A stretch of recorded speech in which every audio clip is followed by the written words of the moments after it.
What is going on, everybody? Welcome in to Wildly Informed. We were worried we wouldn't have anything to talk about today last week, and the tides changed in the best of ways. We will talk about Kirill Kaprizov getting the largest extension in NHL history. Before we do that, Brett Marshall, Isha Jerome here to check in with you 1 week away from the start of Minnesota Wild season. Happy to be here with you. Isha, how are you doing tonight? Good, man. Excited that it's done.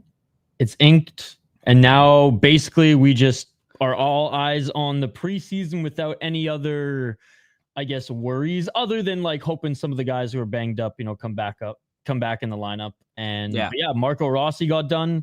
Kirill Kaprizov got done. All we need now is for Jack Johnson to be friggin' released and all will be well. Hey, well, there is something that could maybe contribute to that. I don't know if you saw today, but former Minnesota Wild prospect and depth defenseman Damon Hunt placed back on waivers by Columbus today.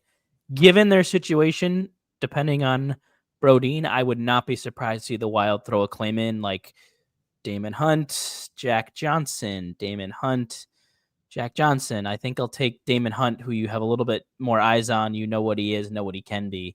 So who's comfortable already in the organization. Right. So, and I don't know how many other teams, have scouted him meticulously, given that he was just traded to Columbus and he didn't play much, but we'll see.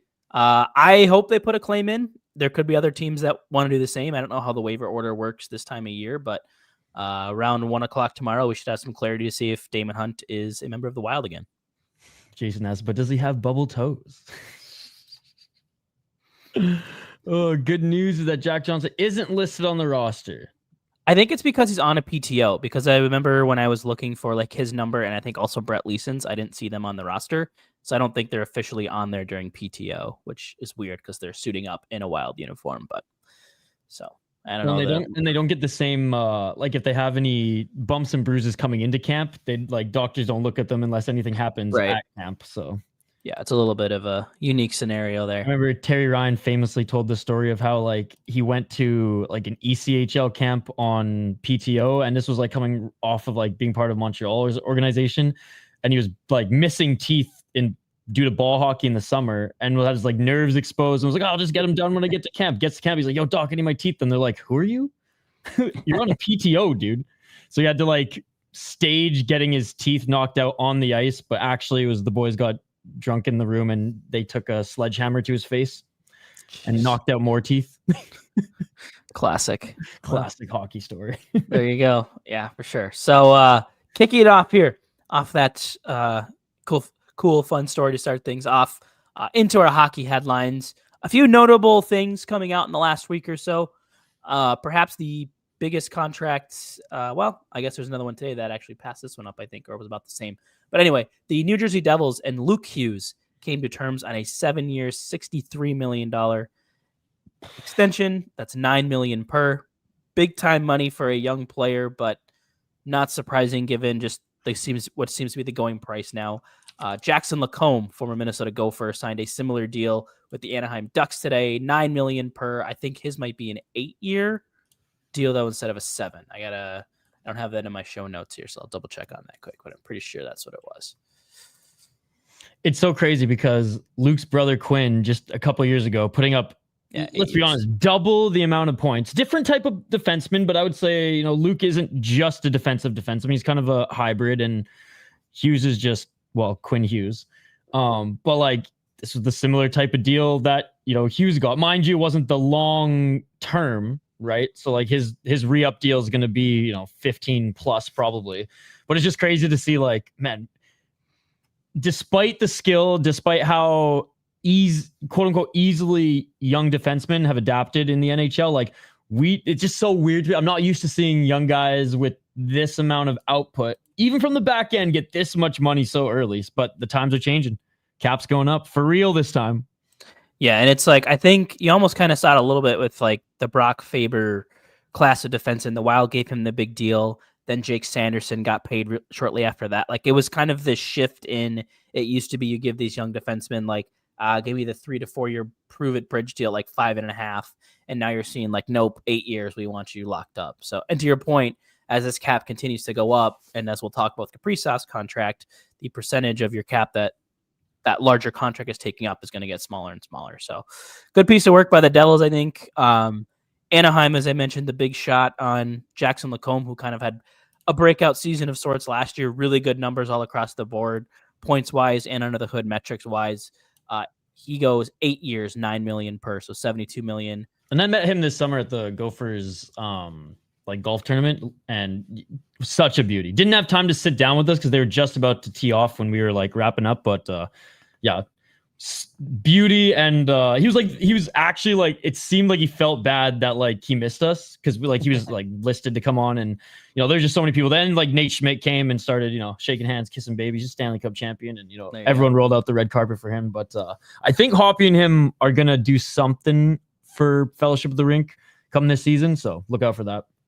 Yeah, so good stuff there. So wish those two the best. Excited to see kind of what they can do, probably now playing in some more elevated roles. Now there's a little bit of higher pressure. It's hey, it's not the rookie contract anymore. I don't know when these kick in. If these are this, I'm assuming I think both of these might be starting next year, but maybe hey, you're not playing a $925,000 rookie anymore. Now we need you to play a $9 million defenseman. So a little bit of pressure, but never a bad thing there. This one, which I think we actually talked about offline immediately following last show, was that Connor Ingram cleared waivers. And I thought it was a little surprising that Edmonton didn't claim him. And it turns out Edmonton must have heard me somehow through our back-end studio. But they acquired Connor Ingram from Utah in a trade for future considerations. And in the process, the Mammoth are retaining $800K of the $1.95 million salary. Just 1 year left on that deal. So I think this is a good flyer. Edmonton needs something, man. And they can't pay a goalie. The thing about Edmonton is they can't pay a Stanley Cup goalie. So they've been banking on having good enough goaltending with the team that they've had in front of them, which has got them to the Stanley Cup finals twice. So obviously it's worked, but it's worked in that the offense has to make up for some leaky ass goaltending that is so far from consistent. I mean, bro, as much as I loved Mike Smith, I'll say this, with the Oilers, he wasn't in his prime, and Mike Smith looks like a freaking superstar compared to what the freaking Oilers have been rolling out lately. Yeah, and I don't think Ingram's a game-breaking top half of the league goaltender. It's different. What's the definition of insanity? Same thing over and over again. He'll be 29 years old next year, so still relatively in a good goalie years. Had some decent enough seasons with Arizona/Utah, and then went into the player assistance program, has recently come out of that. So I'm it'll be an interesting story to watch to see. So I think he is going to report to their AHL affiliate to start, probably just to get some games under his belt and things like that.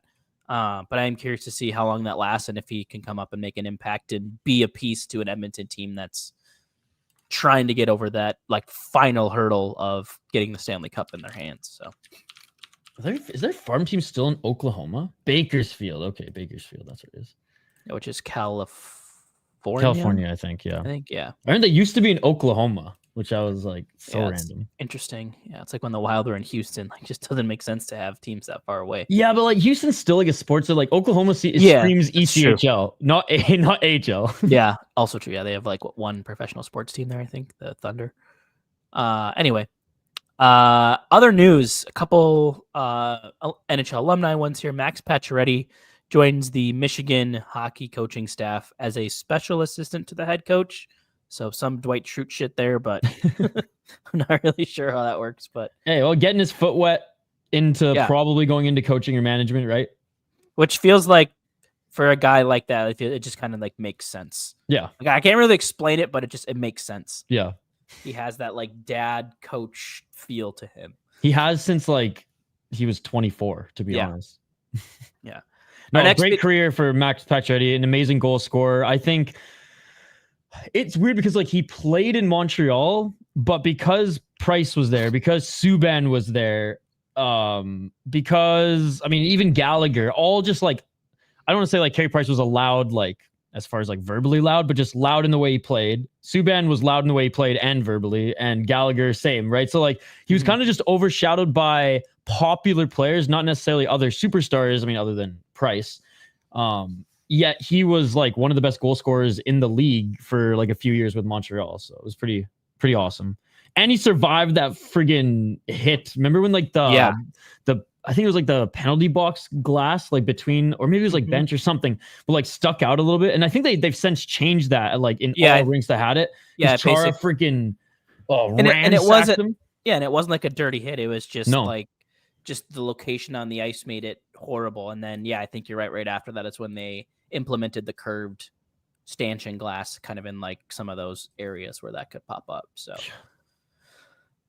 Next bit here, big blow to your Vancouver Canucks. Nils Höglander out 8 to 10 weeks after lower body surgery. So set to miss anywhere from that's about 2 to 2.5 months, which that's through pretty much the end of the year. So yeah, Nils didn't have the best year last year. He's like, I think he's like 25, 26 now. So he's like far from like a young player anymore. I like how the Canucks have continued to like believe in him and play him in, top 6 or bottom 6. He's kind of like back and forth. Plays hard, smaller player. I feel like he's like Marco Rossi light. I feel like that's his like ceiling, is that type of player, because he is small, but he is a Vancouver Canucks are pretty thin as far as depth right now, and like they needed him to have a big year. So Vancouver is a good farm team. They won the AHL Cup last year. They have a lot of good prospects who are in Abbotsford and in BC now. So someone's going to get an opportunity, right? Someone's going to get an opportunity. So I guess that's the only small positive of this. I mean, this year is going to be absolute almost like in a similar vein to the Zuccarello injury, where a roster almost lock goes down, and now it stinks to be missing that player that you'd like to be a part of it, but there's a little bit of excitement to have the young players jump in and have an opportunity. So yeah. I feel like the Canucks needed a little bit more grit. So maybe I don't. It's going to be interesting how the Canucks go the rest of the season based on like the first couple months. Because like if they're doing well, then they're gonna ice the best team available. If they're not looking good early, I think they're gonna make it a developmental year and just be like, Evander Kane, go hit everything that moves. We don't even need you to score. Yeah, pretty much. The next bit here before we get into the Kaprizov contract. Nothing really super news or noteworthy, but there was a goalie fight in the KHL, and it's pretty cool, and we wanted to show it. So, dude, whenever there's a goalie fight, doesn't matter what league, we gotta check it out. What's crazy is like the KHL fights have been up in the KHL already this season. It's like turning into the freaking Quebec league, that LNAH. I think Huska played somewhere in Minnesota, maybe college or something. Scrap too, like they're not like goalie fights are usually pretty sloppy, right? These guys are like he played at UConn and then briefly with the Rangers. Okay. Oh, like what a fight, man. Yeah, it's a great scrap. And the ref almost got Huska was like, no, we're still going. I love how like they don't even grab the shirts; they're just throwing jabs, dude. Yeah.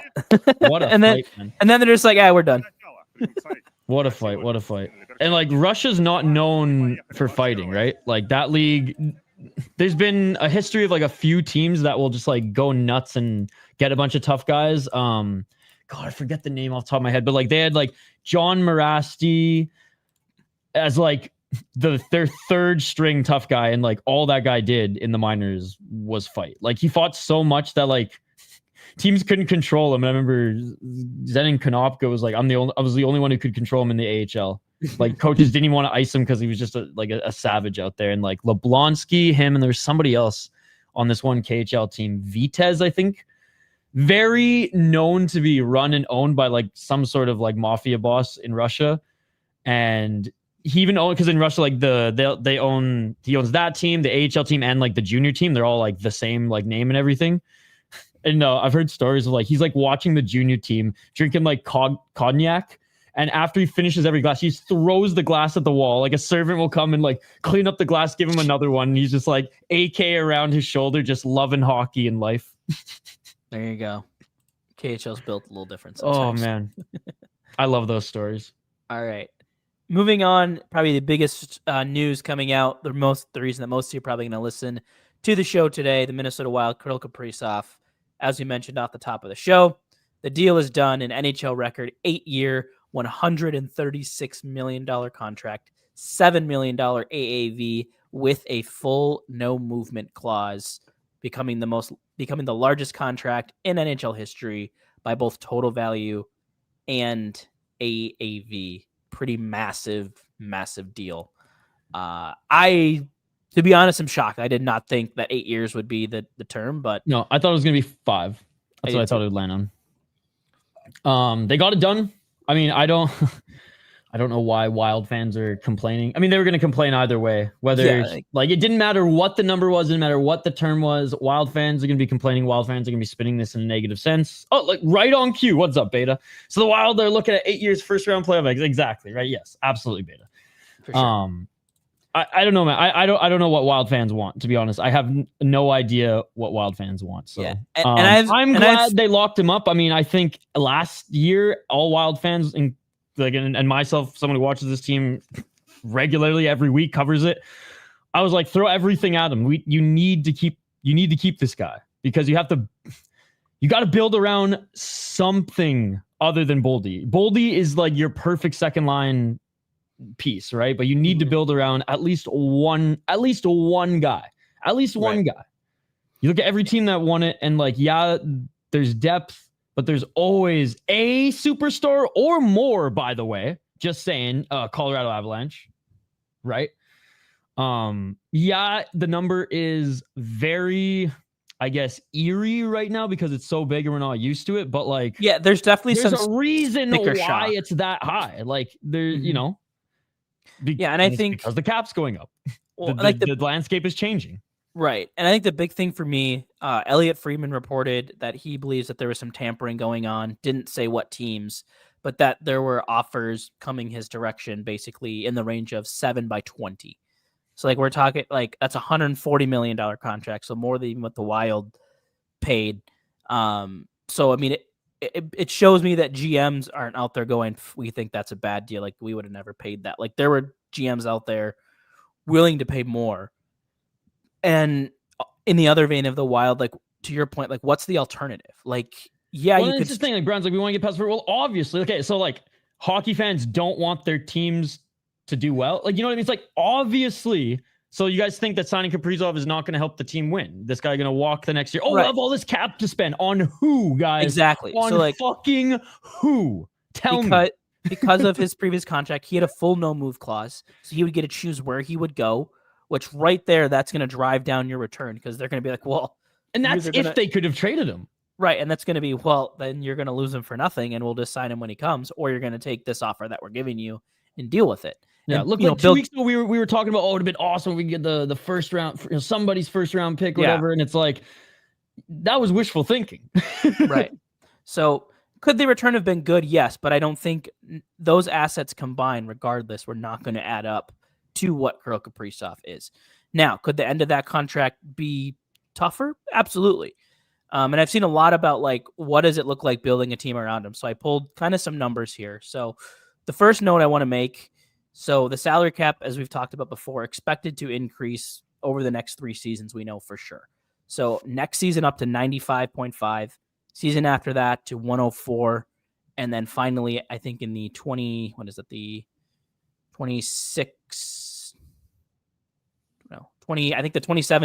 season, it's going to go all the way up to $113.5 million. So it's a little bit of a sticker shock right now because the percentage of the cap going into that first year of the contract, that's 17.8%, which is the first contract since McDavid's 18-19 contract that's eclipsed 15%. So biggest chunk of players ever had. But then with how quickly it's going to go down the year after that, it goes from 17.8 to 16.3, and then all the way down to 14.98 in that 27-28 season. And there was a good article in The Athletic where I believe it was Pierre LeBrun and another one of the insiders interviewed a bunch of agents kind of about the deal and the impact it'll have on like the landscape of star players and what could happen to some of the bottom of the lineup players and what this looks like for them. One of the agents said that we're talking about Kaprizov. Sometimes it's just luck and circumstance. Kaprizov had all the right leverage, a rising cap, a team that had a bunch of guys that already signed. The other reality is that the cap set too low this year. I think you're going to find that the cap is not just going to be at $104 million next year. And I think that $113.5 million in 26-27 is going to end up being like $120 million. So that would be a 14.1% at that number, which I think is a pretty comparable number to the current climate. So you're paying heavy on that front end, but those are going to be the best years. And I think that's kind of what's worth it for me. I think the big question for the Wild, I think going into next season, you're looking at like 3-4 spots to fill. I think they'll have, as of now, like $22 million to do that. I think what it really hinges on is, can they get seasons from the likes of Danila Yurov or Liam Ogren, Jesper Wallstedt, David Jiricek, Zeev Buyam, where they show they can be everyday NHLers, be middle of the lineup contributors, so the Wild can go out and use that money on another, high-end scoring winger, right? Or if the Yurov develops into that, now can you get a shutdown third liner that you can put with Foligno? Like, it lets you put those. Or does one of these guys pop this year in the minors and you get called up and you're like, okay, you're good enough for the NHL, and next year we'll have a spot for you. Yeah. And I think they're banking on some of these guys to hit. I mean, we've seen how many looks these, where there's 5 rookies. Is it 5 right now? Yurov, Ogren, Haight, Jiricek, Booyah. We have Wild have 5 rookies right now that could make the team out of camp. Well, and honestly, like, Lambos deserves that spot too. And right. He got sent down because there's just not enough room, but he had an incredible camp. Yeah. And we talked about the possibility of even Damon Hunt potentially entering back into the mix if the Wild are able to get him off waivers, if they want to get him off waivers. So I think that's a big piece too, is can these young guys step up to the plate and make the Wild be able to invest that money exactly where they need it, and upgrade this team. So, we've heard, Craig Leopold come out and say that they're right now, this year is year 2 of a 5-year plan. So that means 3 years after that are really that go time where they believe that window is going to be the openest it's ever going to be. And I'd have a hard time arguing that, given what we know now, that's going to be Kaprizov's 30, 31, 32-year-old season. That's probably the end of his peak performance. I think we talked about last week. He'll still be a good player, but once he hits those mid-30s, you can probably expect to see some sort of regression. Yeah. And I agree, Brian. Brett and I are kind of on the same page there as well. Yeah, we're hoping that a lot of change comes to Iowa with, some new faces helping to run the team. Yeah, and I think to Brian's point, I had this as a note for a little bit later in the show, but we're going to kind of jump all over anyway as it is. So I think Wallstedt's had a really nice training camp. I think he's won every game he started in.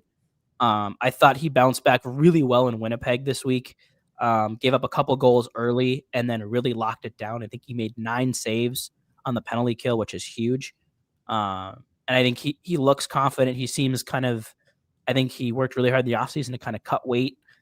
He seems very aware of kind of where his mistakes are. He talked in his post game after the last game that he needs to pay a little more attention to his 5-hole when he's moving across the crease. So he's thinking about these technical things. So I think we had a survey that I sent out midsummer about what's your confidence in Jesper Wallstedt as the backup, or like, do you think he can be the backup? And I think it was like a 50-50 split on like, yes, I think he can. No, I think he can't. I'd be curious. I think if we did that again right now, I think that number would be like 90-10.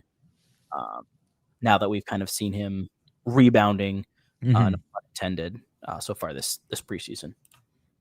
And yeah, that's what we want to see. So I've been happy as well. I mean, I haven't done like more of a deep dive and kept like that much of a keen eye on it like you have, but like I haven't seen anything glaring that I took note of that was like bad, right? Which sometimes those are louder. Sometimes the mistakes are louder in hockey, right? Yeah, exactly. So the next thing that I wanted to hit on here, sort of an analytics twist in a way, but I saw some really good things about, or not about, like in the Wild's penalty kill last game in Winnipeg that went 4 for 4. And I wanted to kind of walk through a blog that I wrote last year to kind of like the things that I'm seeing about why what I'm seeing actually gives me hope that things can improve. So I think if we're able to get that up here. Yeah. I'm going to share it with the chat too. So if you guys want to bring it up, you guys can follow along as well. Yeah. So basically what I talked about last year, just scroll down to see like the heat map image. I think that's like the main one that we'll go through. So if you want to learn like tactical stuff of penalty kill, I broke it down here. This is the graph I wanted to start with. So this is courtesy of hockeyviz.com, run by Micah Blake McCurdy. It has a lot of really cool analytic looks about like very what we call isolated metrics, things like that. So this is basically a heat map showing when the Wild are on the PK where the heaviest volume of shots come from on on those penalty kills. And it's 3 primary spots, up top in the middle, and then kind of from either face-off dot on both sides of the ice, which these heated areas, like where all these shots are coming from, are very common of an umbrella-style power play, which is the power play that most all NHL teams are going to run, or some variant of it. And the Wild have typically defended this with what's called a box, meaning they have players kind of in a box shape relative to where the net is. And it leaves those seams open, leaves the wings open. What I've seen them lack a lot is their ability to shift into more diamond, where basically you would have a defender that's kind of covering each area of that ice where there's that higher volume of shots coming from. And oftentimes where they get lost on that is on the kind of the back side where the play is happening. The wingers will drift up to the top, or the defenseman will kind of fade back in toward the net, and it leaves that guy wide open. Matt Boldy, who the other night was tremendous on the penalty kill, did a really good job of staying on that dot when other teams were in this umbrella. It takes that guy out of the play. It lets your other 3 guys on the strong side of the puck kind of keep those shots outside. And then Boldy, when he wasn't all the way over there, was using his stick to get into that lane. And that's just something that it seems very elementary and basic for anyone who's played hockey and knows how penalty kill works. It seems elementary and basic, but the Wild just didn't do it. Further down this article, if you want to go check it out later, I pulled up like several video examples of penalty kill goals against where all this stuff like breaks down. I did screenshots, showed where players moved when they shouldn't. So a lot of this looks better to me, in addition to also seeing some more highly skilled players in the PK like Boldy. I think Rossi's got a pretty fair shake.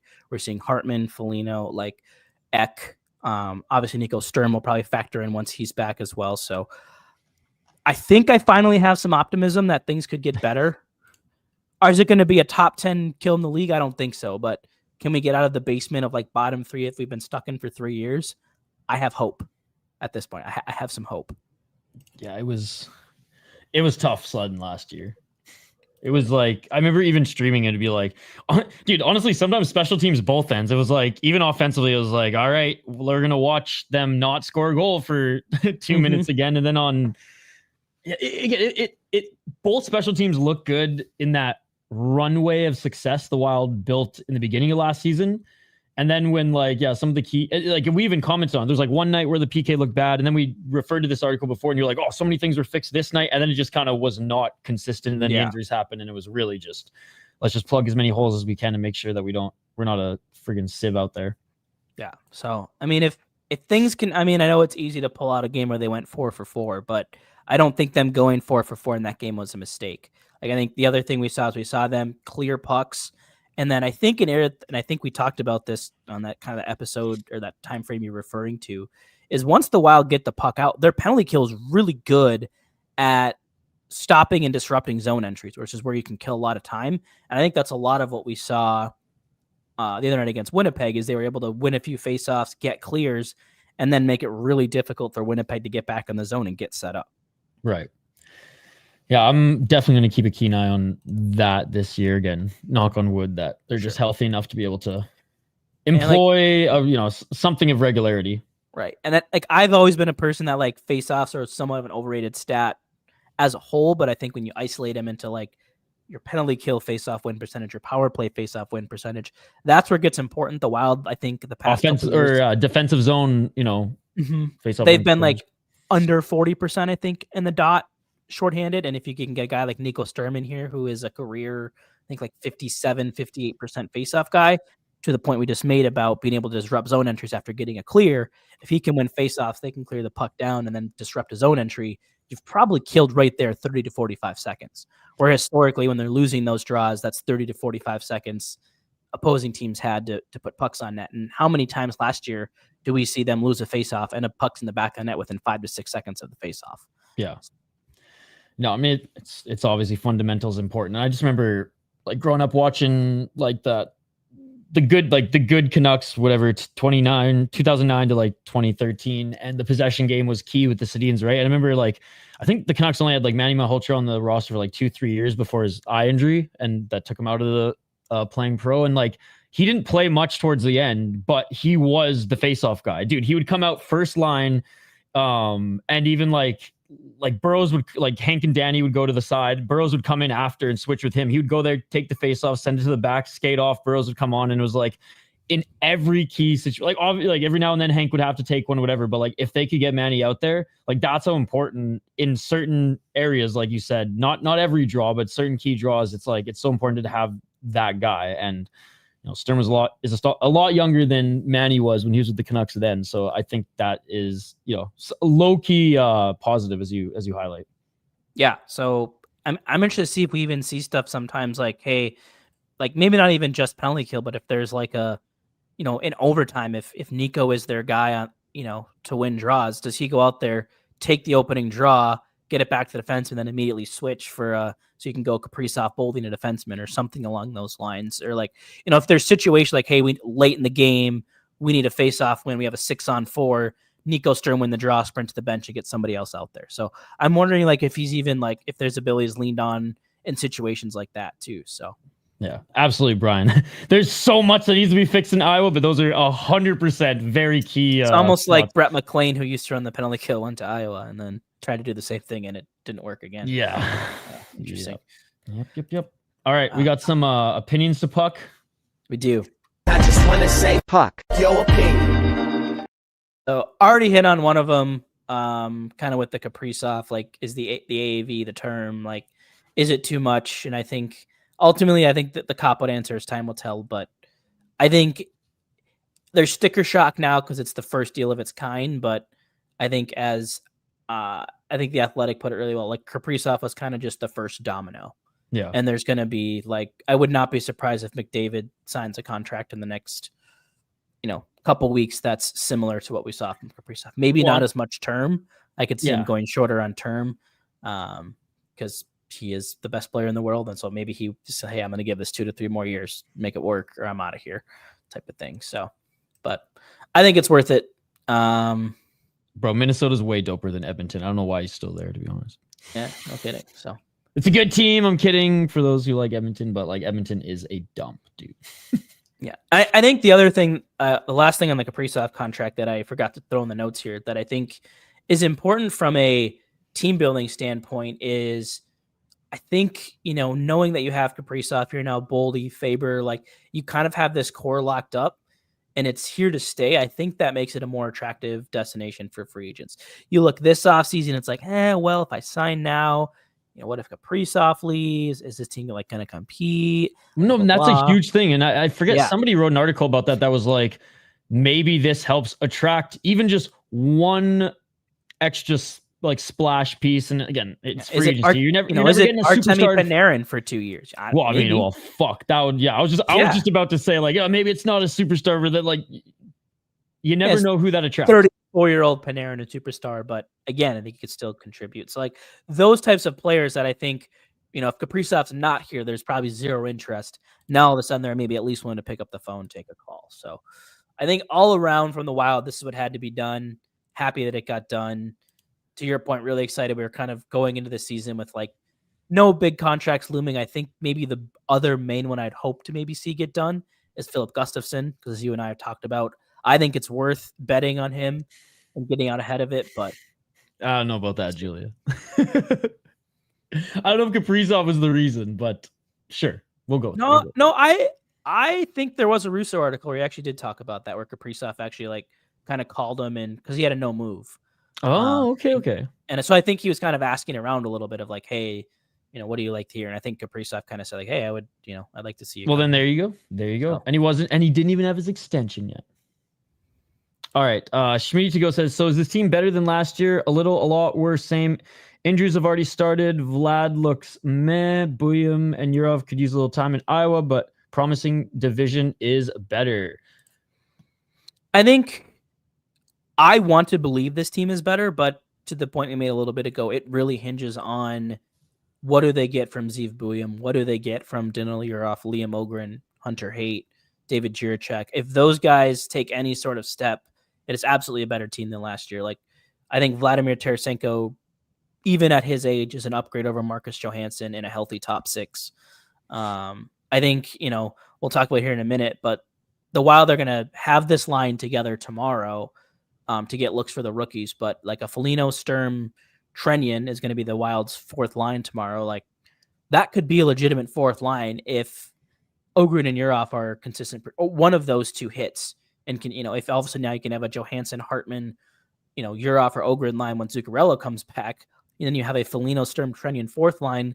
Nobody in the league wants to play against Foligno, Sturm, and Trenyan a lot. I can tell you that. That's going to be a nightmare to deal with. Their speed, their skill, there's defensive play, ability to win faceoffs.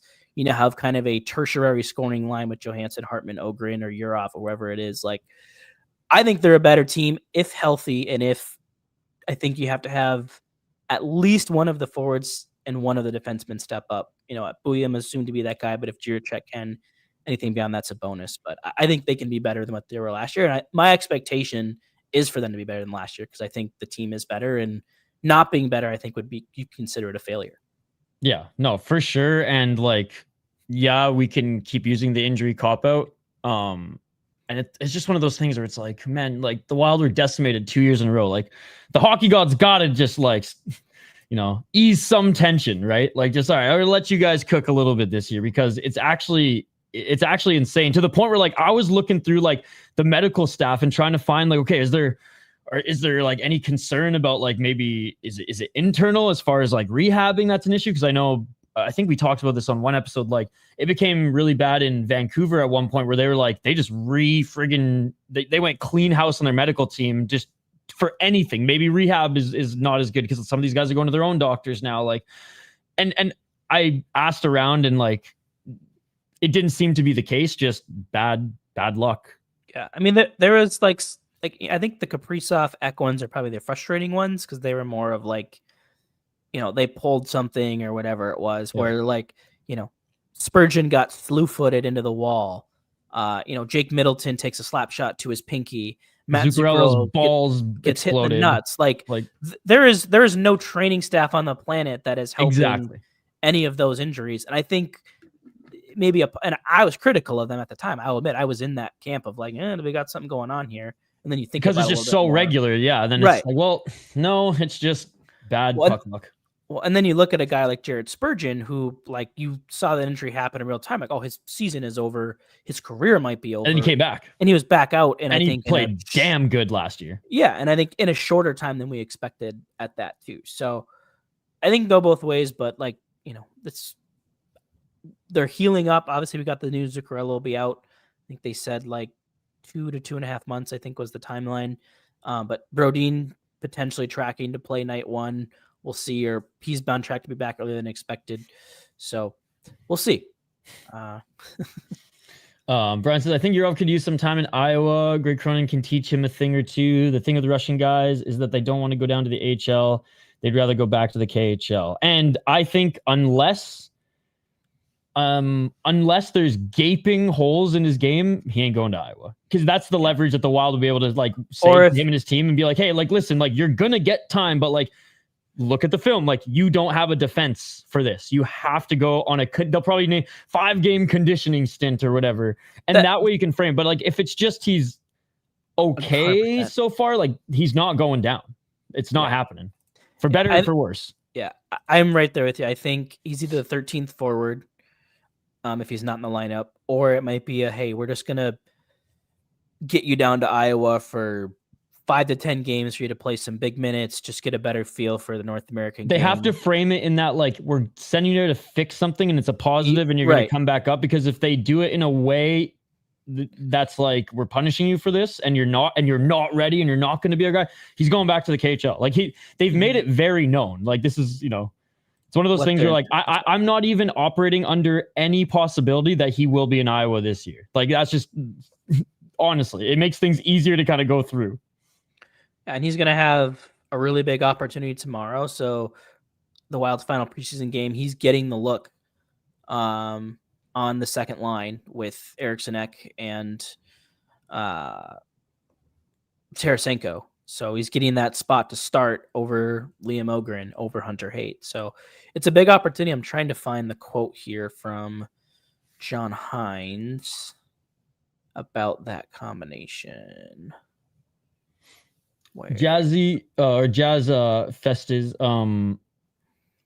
I'm on the same page. This is how big of a deal on a scale of 1 to 10 is no Zook for 2 months. If the rest of the forwards stay healthy, I think it should be fine.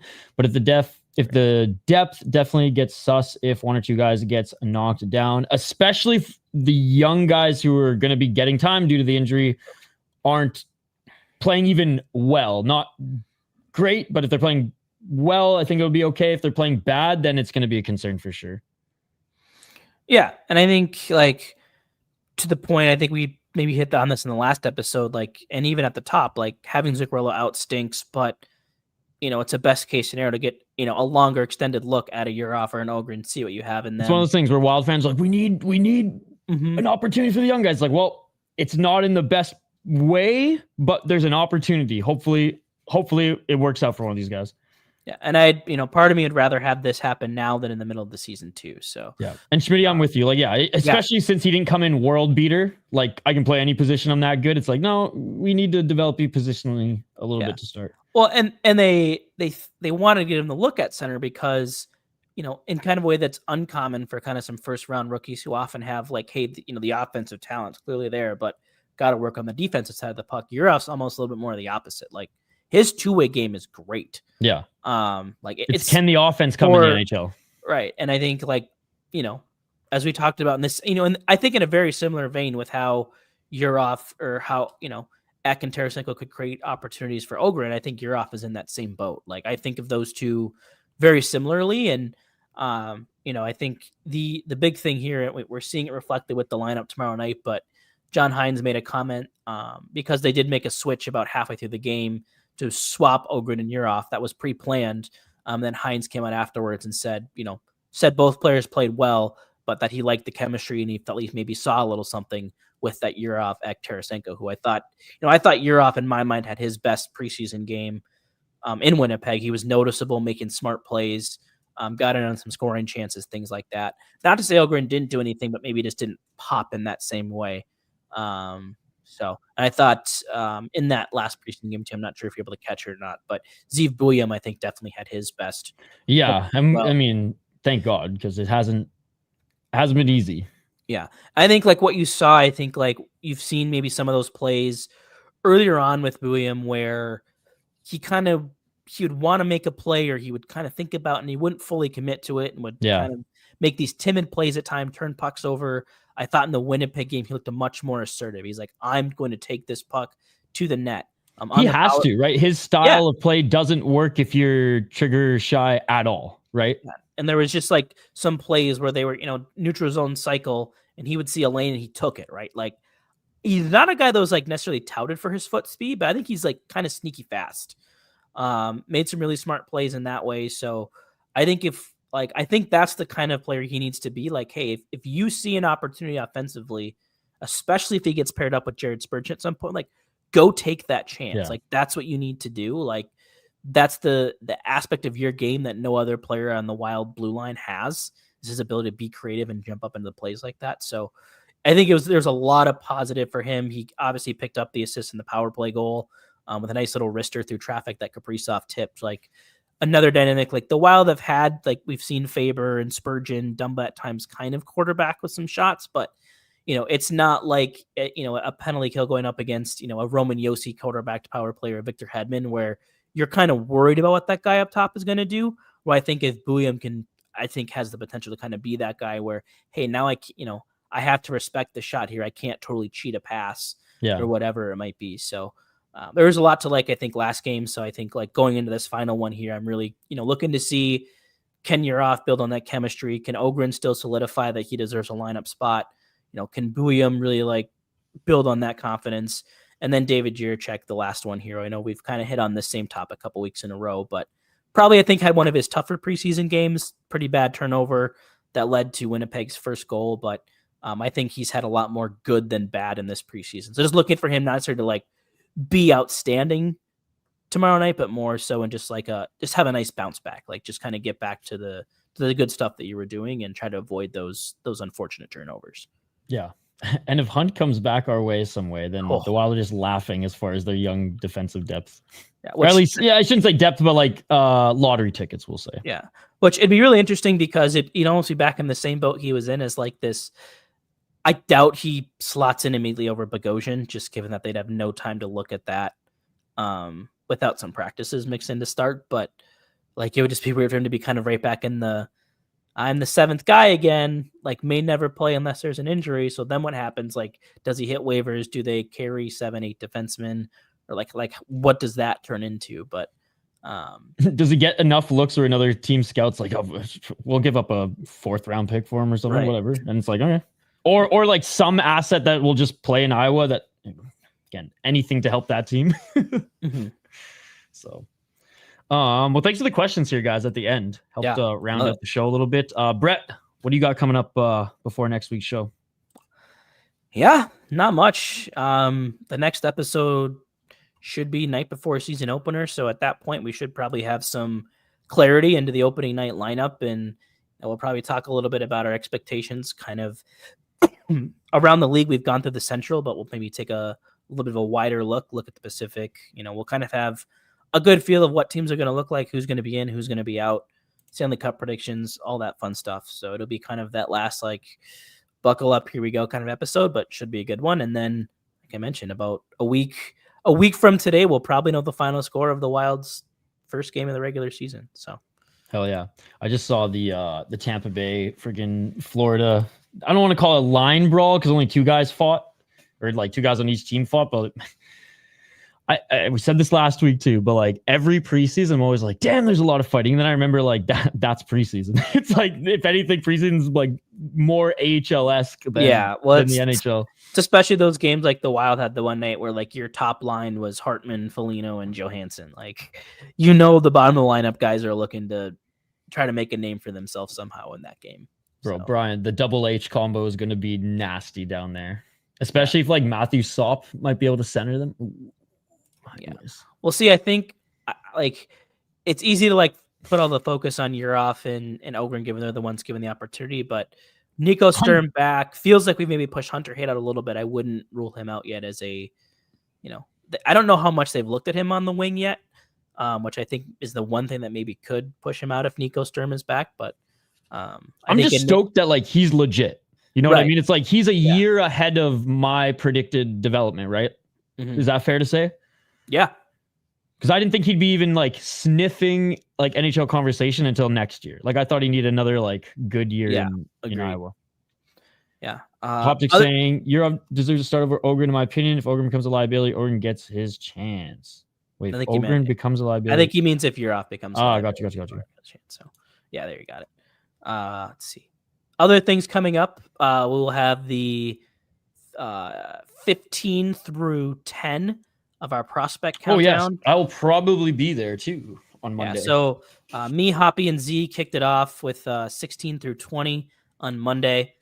So that was a really fun episode. We also then went on to ramble like an hour after that about the Wild, a little bit about the Utah Mammoth, a bunch of different NHL related topics. Oh yeah, by the way, I was gonna ask, are you proud of me, Brett?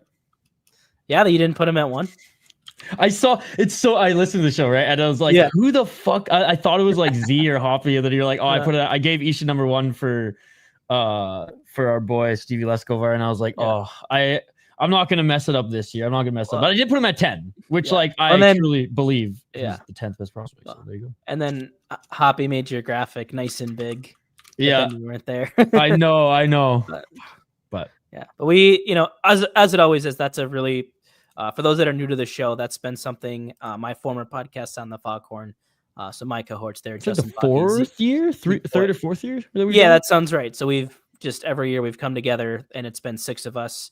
Added in this year, Pavel Bunyat, who co-manages the MNW prospects page with Justin, and then we also had producer Mateo jump in on the rankings as well. So eight rankings this year for a little bit, a little more discussion, debate and stuff. So it's just me, Hoppy, and Z the first episode, but I think we're looking to maybe have a full house with potentially all 8 of us there Monday night. So make sure don't miss that. This is I think to me this is where the list gets exciting. I think there's a lot of potential in this top 15 where it all pans out in the end. Hard to say, but a lot of exciting names to talk about. So I'm looking forward to that. And just dropped a few hours ago on the channel, by the way, LJ Mooney interview. Go check it out.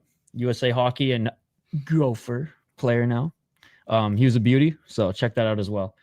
And I think what do we got in the vault? A little teaser for you guys. I talked to Vinny Lettieri the other day because he spent his summer in Minnesota. And then Nate Schmidt also coming on Fellowship of the Rink. And oh my God, did Nate Schmidt have some fucking banger stories. So there's a little tease, guys. That's probably going to come out in 2 weeks, I think. So be sure to subscribe to this channel for all that. And also the podcast app, wherever you get your podcast from.